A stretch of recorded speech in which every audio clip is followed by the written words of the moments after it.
Madame, Monsieur, bonjour et bienvenue dans le JT du groupe Revue Fiduciaire. Voici les titres de ce jeudi 13 juillet. Prélèvement à la source de l'IR, versement transport et contrat de franchise.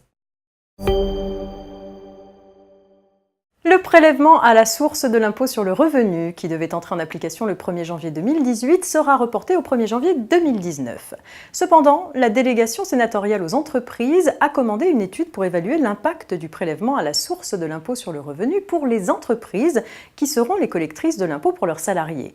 Cette étude a été réalisée auprès d'environ 500 entreprises allant de la TPE à la grande entreprise.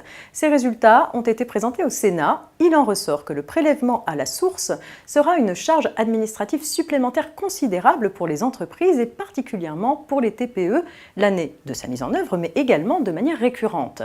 La plupart des entreprises craignent une dégradation des relations avec leurs salariés causée par la communication à l'employeur de données personnelles et confidentielles du salarié qui immiscent l'employeur dans la vie privée du salarié par des revendications salariales résultant de la diminution de la rémunération nette mensuelle figurant sur le bulletin de paye et par la possibilité de mettre en jeu la responsabilité de l'employeur en cas de non-obtention du crédit d'impôt pour la modernisation du recouvrement.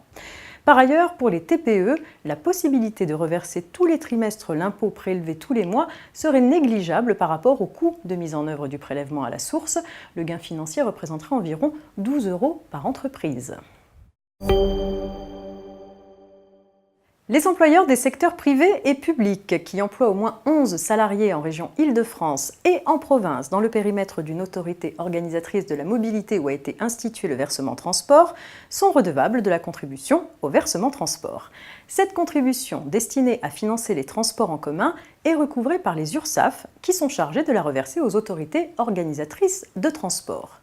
Les taux du versement transport sont fixés par chaque autorité organisatrice de mobilité ou, pour l'Île-de-France, par le syndicat des transports d'Île-de-France, le STIF. Depuis le 1er juillet 2017, le taux de versement transport a été modifié sur le territoire de 46 autorités organisatrices de transport. Pour savoir si vous êtes concerné par ce changement de taux et connaître le taux de versement transport applicable dans votre commune, vous pouvez utiliser le module de recherche disponible sur le site internet de l'URSSAF. Le contrat de franchise peut prévoir une clause de non-affiliation qui interdit au franchisé de rejoindre ou de créer un réseau concurrent à celui de son ancien franchiseur sur son ancien territoire pendant une durée maximale de 1 an après l'échéance ou la résiliation du contrat. La clause de non-affiliation est déclarée valable par les juges si elle est indispensable pour protéger le savoir-faire du franchiseur et si elle est proportionnée à l'objectif qu'elle poursuit. Elle ne doit pas non plus porter atteinte de manière injustifiée à la liberté d'exercice de l'activité commerciale du franchisé. La Cour de cassation a déclaré que pour être valable, la clause de non-affiliation doit être limitée dans l'espace. Ainsi, il a été jugé que l'étendue géographique à laquelle fait référence une clause de non-réaffiliation n'est pas déterminée si la zone de chalandise n'est pas définie. Dans ce cas, la clause de non-affiliation, qui n'est pas limitée dans l'espace, n'est pas valide.